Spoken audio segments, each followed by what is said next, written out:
Christian's POV. Pumayag ako sa lahat ng kondisyon niya. Handa ako makasama siya tuwing gabi.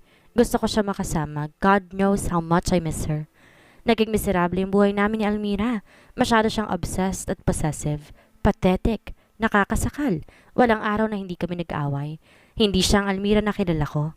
Tama sila na hanggat hindi mo nakakasama sa isang bubong isang tao ng matagal, hindi mo siya makikilala ng lubos. At eto nga, lumabas ng tunay na kulay niya. Malayong malayo siya kay Mara. Kung hindi lang dahil sa anak namin at sa daddy niya, matagal ko na siyang iniwan. Kahit matagal na nawala si Mara at ang anak namin, mahal na mahal ko pa rin sila at hindi sila nawala sa isipan ko. Hindi ako nawala ng pag-asa na muli silang makikita at makakasama. Daddy! Salubong ni Jairo sa akin, ang anak namin ni Almira. Hi baby, where's your mom? Tanong ko. Ngayon lang ako umuwi na maaga. She's in the garden with Tito Edmar. Sagot nito. Tito Edmar? Lumakad kami papunta sa garden. Kitang-kita ko kung gaano sila kasaya nag-uusap. Kung gaano sila kalapit sa isa't isa. Hi, Han? Tawag ko dito at sabay silang napalingon at nagulat. Hi, Han. Maaga ka ata ngayon. Namumutlang tanong nito habang palapit sa akin at tumalik sa pisngi ko. Maagang natapos ang trabaho ko. Sabay tingin sa Edmar na yon. By the way, I want you to meet Edmar, my childhood friend. Edmar, this is Christian, my husband. We shake hands. Akit na muna kami ni Jairo. Nice meeting you, Edmar. Sabay akit namin ni Jairo sa room namin ni Almira. There's something between them I cannot name. I need to find out. Hello, Miss Maureen. Call a private agent for me. We'll meet him in the office tomorrow morning. Okay. Tawag ko sa sekretary ko. Okay, sir. End call. Malalaman ko rin ang tinatago mo, Almira. Ramdam ko. Meron. Base na rin sa reaksyon ninyong dalawa. Sir, the private investigator you hired is here. Tawag ng sekretary ko sa intercom. Okay, send him in. Good morning, Mr. Toralba. I am Conan Blair. Pakilala nito. Please have a seat. I want you to investigate my partner. I gave him a picture of Almira. Sundan mo siya at gusto kong malaman ang totoong ginagawa niya. Diretsahang sabi ko. Pinag-usapan pa namin ang ibang details. Better be going, sir. I-report ko na lang po sa inyo lahat ng detalye kapag meron ng resulta. Okay, thank you. Sinundan ko na lang siya ng tingin paalis. Ramdam ko may ginagawang kalokohan si Almira sa likod ko. Buong maghapon ako nagtatrabaho para mawala sa isip ko ang mga alalahanin. Bukas, araw-araw na kami magkikita ni Mara bilang isa siya sa investors ng company at iisa rin ng floor ng office namin. 6 p.m. na kaya uuwi na sana ako na maalala ko ang conditions ni Mara na every night kanya ako. Narinig kong phone ko na tandang may dumating na text message. Binasa ko, unknown number. Will wait you at my condo. See you, Miss M. Alam ko si Mara ito. Lumabas ako ng building at dumiretso sa condo unit niya. Ding dong, ding dong. She opened the door. I almost dropped my jaw when I saw her wearing a red night sexy gown. Halos mapamura ako nang hilahin niyang tie ko papasok sa loob. She's different now, sa isip-isip ko. Mara, what are you doing? Nagsimula siyang mangakit. Imbes sagutin ang tanong ko, hinalikan niya ako. Lalaki lang ako at sobrang miss ko na siya, kaya ito nagpadala sa babaeng mahal ko. Dumiretso kami sa kama niya. Nagpaka-sasa hanggang halos umaga. Gumamit ako ng proteksyon, iyon ang gusto niya. Sobrang miss ko na talaga siya. Sarap na sarap siya. She's hot and wild now but for me, she is still my innocent wife. Nakatulog ako after making love with her. Nagising ako may liwanag na. Kinapa ako si Mara sa tabi ko, pero wala na siya. Bumangon ako, tinanap siya pero wala na talaga siya. I saw her note at the side table. See you later. Naligo ako at umuwi na. Pagdating ko sa buhay, naghihintay na si Almira. Bakit ngayon ka lang? Umaga na, saan ka galing? Hindi ko ba alam na buong gabi ako naghintay sa'yo? May babae ka ba, ha? Galit na tanong niya. I stopped and looked at her. Natulog ako sa hotel dahil ayoko makita ka. You're getting on my nerves, you know? If I were you, I will shut up my mouth. Nakakarindi ka na. Nakakasawa. Kundi lang dahil kay Jairo at sa daddy mo alam mo na matagal na kitang iniwan. Saka ako tumalikod at tumiretso na ng kwarto. Sumunod siya sa kwarto at nagbunga nga. Hindi ko siya pinansin. Dumiretso lang ako sa pagbibihis na makapasok na sa opisina. Habang nasa biyahe, papasok sa opisina si Mara pa rin ang nasa isipan ko. Hindi ko alam ang plano ni Mara pero masaya ako kahit ganito kami. Kahit gabi-gabi ko lang siyang makasama, okay na rin. Basta makasama ko siya. Siya naman talagang asawa ko at siya pa rin ang may karapatan sa akin dahil hindi pa kami legal na naghihiwalay. Napangiti ako.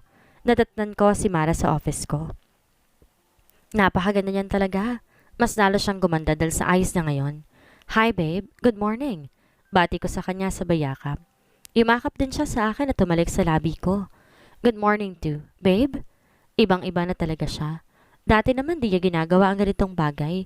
Hindi siya showy, hindi rin siya flirt, pero ngayon, eto siya, halos ihain ang sarili niya sa akin.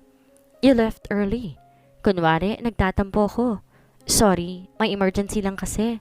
Nakangiting sagot niya sabay halik ulit sa labi ko. Nakakapanibago talaga. Sige na babe, babalik na ako sa office ko. Let's have a dinner tonight. See you. Humalik siyang muli sa labi ko and it took seconds before she broke the kiss. At saka umalis. Napapailing na sinundan ko na lamang siya ng tingin. Napakalaki kong tanga na niloko ang babaeng ito. Diyos sa ganda at walang kapantay ang kabaitan. Kaya mahal ko siya. Kahit nagbago siya sa manlabas at kilos, alam ko, sa panloob hindi. After work, dumiretso na ako sa unit ni Mara. Pagdating ko doon, nakanda ng dinner. Candlelight. Nag-effort talaga siya para sa akin. Napatawad na ba niya ako? Di bali na. Namiss ko ng sobra ang mga luto niya. Ia-enjoy ko na lamang. Babe? Tawag ko sa kanya. Hi babe, nandyan ka na pala. Alam ko pagod ka na at gutom. Halika na. Kain na tayo. Ang bango niya. Bagong ligo. Napakaganda niya pa sa blue dress na suot niya. Kitang-kita ang curve ng katawan niya. Lumapit ako sa kanya at niyakap siya. Hinalikan ko siya pero hindi matagal. Sorry for everything babe. Alam ko kung gaano ko katanga para hindi makita kung gaano kakabuti sa akin noon. Patawarin mo sana ako sa lahat ng pagkakamaling nagawa ko sa iyo at kay Baby Mendy. Hindi pa sana huli para mapatawad mo ako. Hindi pa sana huli para mabuo ang pamilya natin. Hindi ako mangangako ng kahit ano, pero gagawin ko ang lahat para sa pamilya natin. Mapatawad mo sana ako kung iniwan ko kayong muli noon. In time, malalaman mo rin ang dahilan. Hindi ko natawad. Tahimik lang siya nakatingin sa akin. Nagtataka marahil sa huling sinabi ko dahil baka sa mukha niyang pagtataka. Kumain na tayo. Baka naman lumamig ang niluto mo. Miss ko na to eh. Yakag ko sa kanya at nagsimula na kaming kumain. Patapos na kami sa pagkain na mag-ring ang phone ko. Ring ring! Almira calling. Ring lang ng ring, hindi ko sinasagot. Bakit hindi mo sagutin? Sabi nito. Nakatingin ako at nagdadalawang isip kung sasagutin ko ba o hindi. Hindi ko napigil si Mara nang hablutin ang phone niya at sinagot. Naka-loudspeaker pa. Hi Almira, sorry but Christian is busy right now. He cannot talk to you. Sabi nito. Sino ka namang babae ka? Bakit ikaw ang sumagot ng phone ng asawa ko? Malandi kang babae ka? Humanda ka sa akin. Galit na sabi ni Almira. Nagulat ako sa reaksyon ni Mara. Tumawa ito at parang hindi na natatakot. Guess who? Kilala mo ko. Pinapatawa mo naman ako, Almira eh. Asawa? Pagkakaalam ko, kabit ka lang niya. So paano naging ikaw ang asawa ni Christian? Tumawa ulit si Mara. May salamin ba dyan? Try mo munang manalamin bago ka magsabi ng malandi. Ngumiti siya at tumingin sa akin. Babe, can you tell her who is your legal wife? Nawawala na ata siya sa sarili. Mga walang hiya kayo. Pag nalaman ko kung sino kang babae ka, humanda ka sa akin. Ang kakapal na mukha niyo, humanda ka sa akin, Christian. Almira, wag kang magsalita na ikaw rin ang tinatamaan. See you soon, sabi ni Mara sabay ankol. Why did you do that? Mahinahong tanong ko. Gulat lang sa ginawa niya. Palaban na siya, hindi gaya noon na tahimik lang. Dahil gusto ko, she laughs. Hindi ka ba natatakot sa banta niya? Sana hindi mo nalang ginawa, sabi ko. Bakit ako matatakot sa kanya? Wala naman akong ginawang masama, di ba? You are my husband and I am your legal wife. Kahit baliktarin mo pa ang mundo. Why, Christian? Ayoko masaktan ka at mapahamak. Sagot ko. Niyakap niya naman ako, tinalikan. Don't worry, babe. Kaya kong sarili ko. Siya ang dapat na matakot sa akin. Parang hindi si Marang kaharap ko ngayon na humahalik sa akin. She really changed. From a very simple and plain housewife turned to a very strong, smart, sophisticated, elegant career woman. Inaakit niya ako ngayon. Lumalalim ang aming halik hanggang mapahiga kami sa couch. God, she's making me crazy. Hinila ko siya pataas bago pa bumaba ang halik niya. Ayokong gawin niya yon. I don't want you to do that, babe. But I want to, sagot nito. No, babe, leave it all to me. Nagpalit kami ng pwesto. Then we made love at her couch. Nakatulog siya pagkatapos may nangyari sa amin. Tinignan ko lang siya habang natutulog. Ako ang dahilan kung bakit ganito na lamang siyang kumilos. Kung bakit ang laki ng pinagbago niya. Patawad, Mara, sa lahat. Mahal na mahal kita. Itatama kong lahat ng oras na mapatunayan ko na tama ang katob ko kay Almira. Mabubuo tayong muli. Kasama si Mindy. Alora's POV. Today is another day for my plan. For sure, hindi na mapakali si Almira ngayon dahil alam niya na may iniuwing iba si Christian. Naramdaman niya na kung gaano kasakit ang pinaramdam niya sa akin noon. Nag-uumpisa pa lang ako at nagana ng lahat ng plano ko. It's lunchtime and I was still here at my office when I heard someone knocking at my door. Come in! Agad bumungad sa akin ng white roses. Tumayo ako at lumapit. For you! Nakangiting sabi ni Jepoy. Nag-aalangan man ako, tinanggap ko ang roses. Pasok ka. Alok ko sa kanya at binuksan ang pinto ng mas maluwag. What can I do for you, Mr. Jeffrey Toralba? Tanong ko habang nakangiti sa kanya. Ang sarap pagmasdan ng mukha niya. Oo nga, kambal sila ni Christian pero kapag tinitigan mo sila'y makikita mo ang pinagkaiba. You are too formal, Mara. I just wanted to see you and ask you why I came here. Hindi kita pwedeng tumanggi. He smiled. He is so calm and confident while saying this to me. Okay, may magagawa pa ba ako? I smiled back at him. I don't know why he has this effect on me when he smiled. Hindi ko magawang tumanggi. So let's go, Miss Beautiful Mara. Hindi ko alam kung ano ang naglalaro sa isipan niya. Ang lakas ng kontrol niya sa akin ngayon. Hindi naman ganito noon. Ano bang nangyayari sa iyo, Mara? Dapat lumayo ka sa kanya at dumistansya kung ayaw mo masirang lahat ng plano mo at nasimulan. But how? I can't resist him. Okay, let's go. To my surprise, he held my hand. Gusto kong alisin yung pagkakahawak ng kamay namin, pero hindi ko magawa. Gusto ko yung pakiramdam na parang kuryenteng dumadalay sa bawat himaymay ng kamay ko. Ano meron, Jepoy, at ganito ang epekto mo sa akin ngayon? Lumabas kami ng office na magkahawak pa rin ng kamay. Hindi ko alam kung nakita ba kami ni Christian dahil sa bilis ng pangyayari na hindi ko inaasahan. Hanggang sumakay kami ng elevator at nakalabas pa rin na hawak niya ang kamay ko. Nakarating kami sa parking lot, saka niya ako binitawan.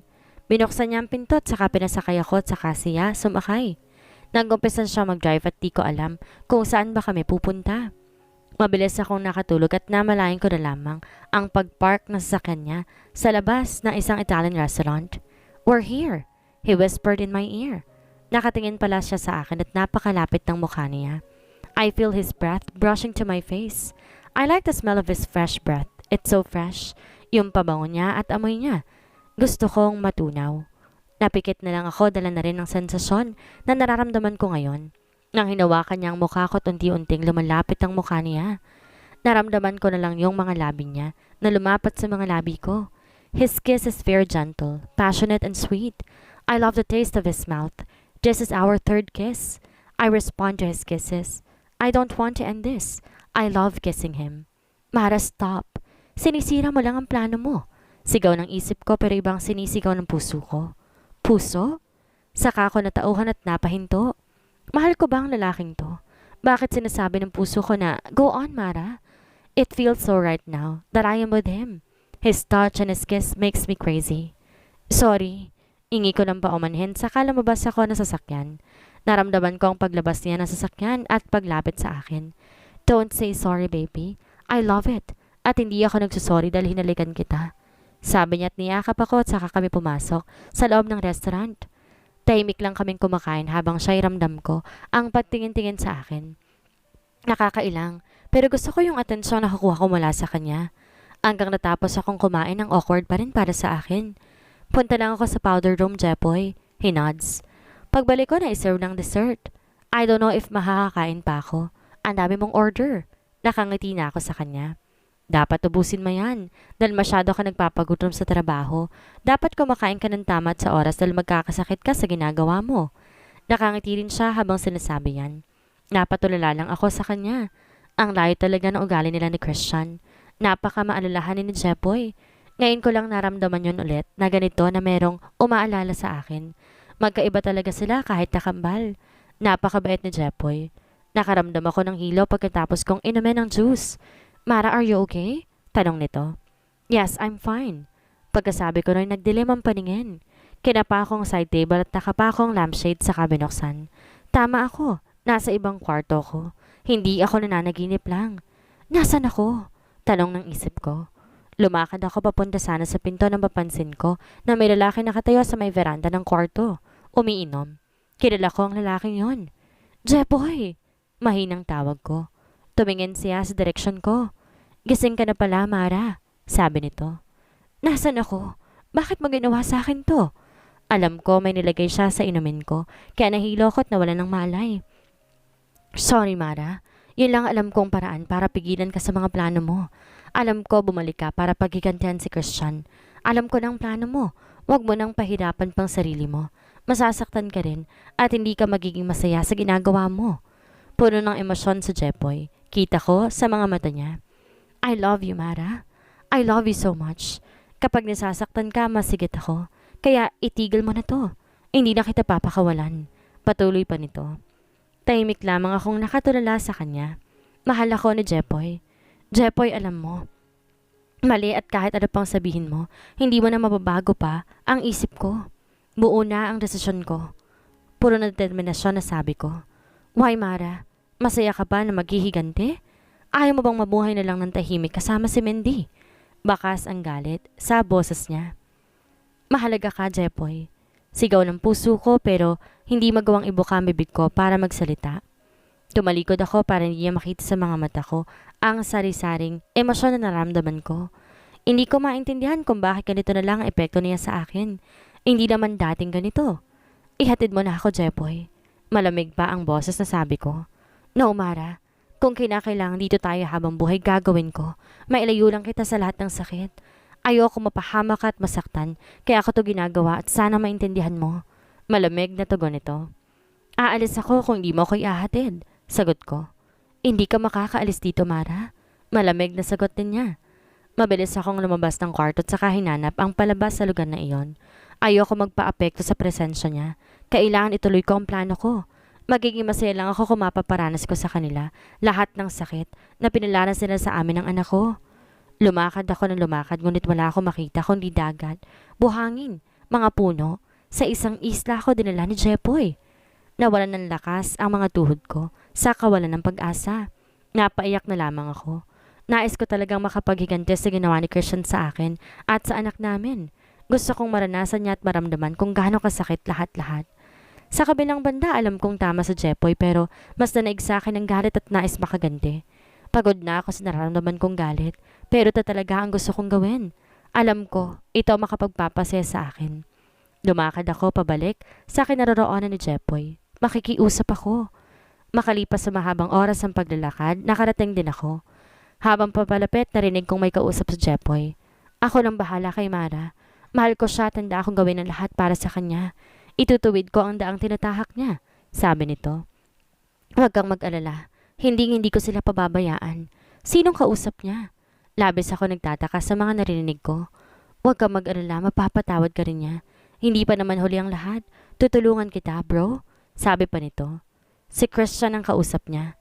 Anong ibig sabihin nito? May binabalak ba sila na hindi ko alam? Kanina ka pa dyan? Nakalapit na kaagad si Jepoy sa akin nang hindi ko namamalayan. Anong ibig sabihin nito, Jepoy? Naguguluhan ako. Si Christian yun, di ba? Pinagkakaisahan niyo ako. Sigaw ko sa kanya. Oo, Mara. Siya nga. May nais akong ipakiusap sa'yo. Sana'y mapagbigyan mo. Sabi pa nito na lalo nakapagpagulo sa isip ko. Wala akong maintindihan. Bakit parang mababaligtad ang mundo at ang mga plano ko? Hindi maaari. Pagtapos kong sabihin sa Jepoy ng ganon kagabi, hindi pa ako lumalabas ng kwarto at kumakain.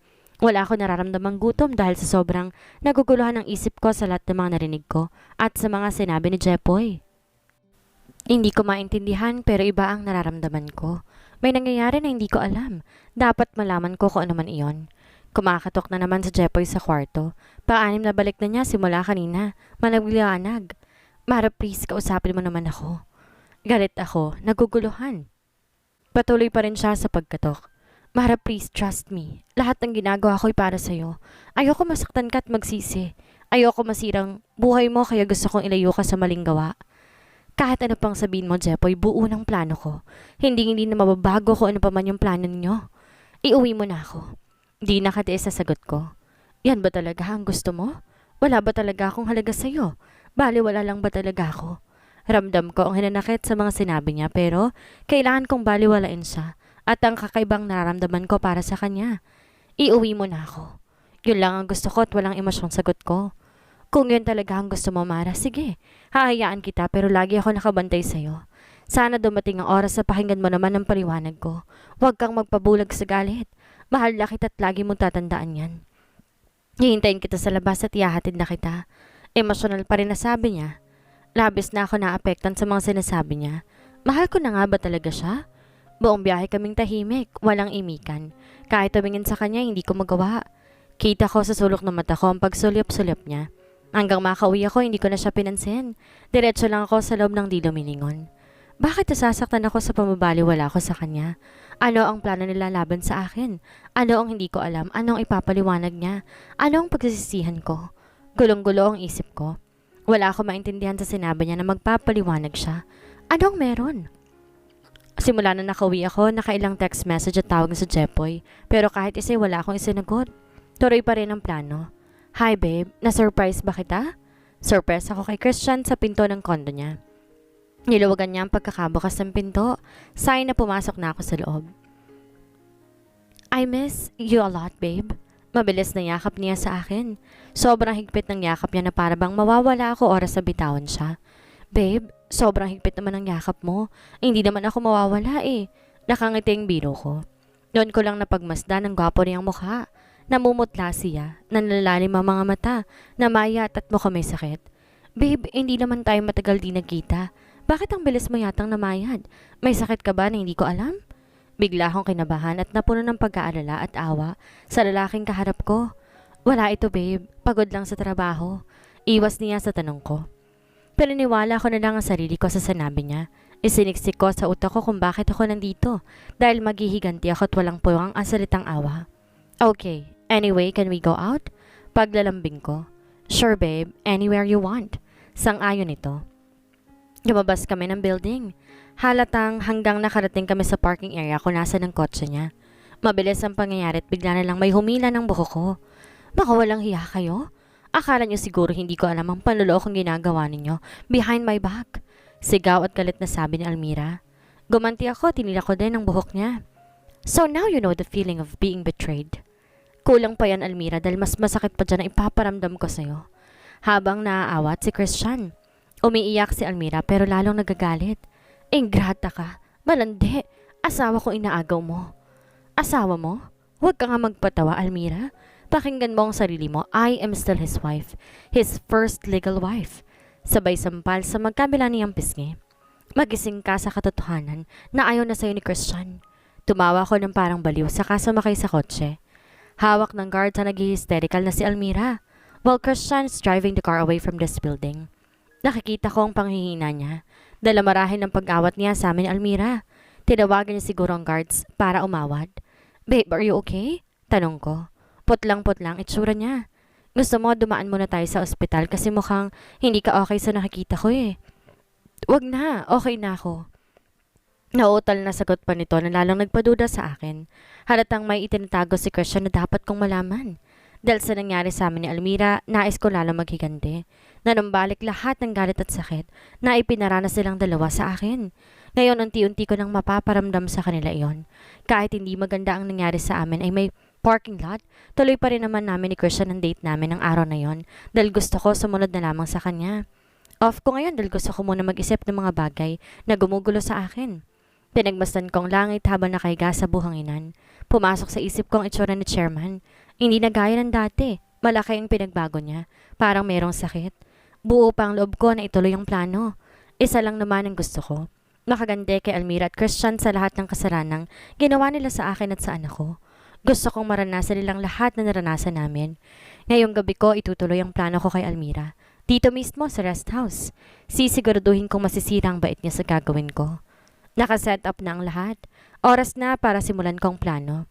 I called Christian and tell him that we need to talk and settle things up and he agreed. Next, I called Almira. She needs to witness everything in her own two eyes. I can't wait to see her dying from pain and losing the one she loves. I smiled at the thought. Narinig ko ng busina ng kotse at siguradong si Christian na iyon. Lumabas ako agad, sinalubong siya. Hi babe, akala ko malilate ka ng dating. Ang dami kong niluto para sa atin. Espesyal ang araw na to para sa akin at sa'yo. Paglalambing ko sa kanya. Wala siyang kaalam-alam sa lahat ng plano ko. Siyempre, basta ikaw, mabilis akong darating. Ano meron ngayon? Nakangiting sagot nito. Huwag ka nang magtanong, basta ako nang bahala, okay? Sabay kindat at hila ko sa kanya. Nagtataka man sumunod na lamang siya sa akin. Pumasok kami sa loob ng rest house, sabay kumain ng luto ko para sa kanya. Eto, fruit shake. Masarap yan, try mo. Pilit ko sa kanya habang nakain. Sige, thank you. Napakaswerte ko talaga sa'yo. Nakangiti at uminom ng shake na ginawa ko. Pagkatapos namin kumain, napansin ko na napasandal si Christian sa pader. May problema ba? Nag-aalalang tanong ko. Napagod lang siguro ko sa dami ng trabaho. Umiiling na sagot niya. Pahinga ka na muna babe sa kwarto. Puro ka kasi work eh. Di ka na nagpapahinga. Samahan kita at bantayan. Paglalambing ko pa rin. Sige babe, pahinga ko na lang muna to. Sang-ayon niya. Napangiti ako ng palihim. Nakaset ng lahat. Narinig ko pa ang pag-park ng kotse sa harap ng bahay kaya chinek ko ng CCTV na sinet up ko sa buong bahay. Nakita ko na pumasok si Almira kaya I hit the button play on the DVD. Nagulat si Almira. I recorded every little conversation I had with Christian and edited and put in one CD. Pinapakinggan ni Almira lahat ng naririnig niya. Mahal na mahal kita, Mara. Noon hanggang ngayon, wala nang iba. Kailangang pinakamahalaga para sa akin. Hindi ko minahal si Almira. Nagkamali ako at sana mapatawad mo ako at bigyan ng chance. Mahal kita, Mara. Mahal na mahal. Sumunod noon ay videos ng bed scenes naman ni Christian pero sa ibang direksyon nakaharap ang video cam. Kitang-kita kong pagluha ni Almira. Gusto ko tumawa ng malakas at mag-celebrate. Nakaupo siya sa sahig habang nakatakip ang bibig, umiiyak. Masayang-masaya ang pakiramdam ko sa nakikita ko. Kung tutuusin, kulang pa to sa lahat ng ginawa niya sa akin at sa anak ko.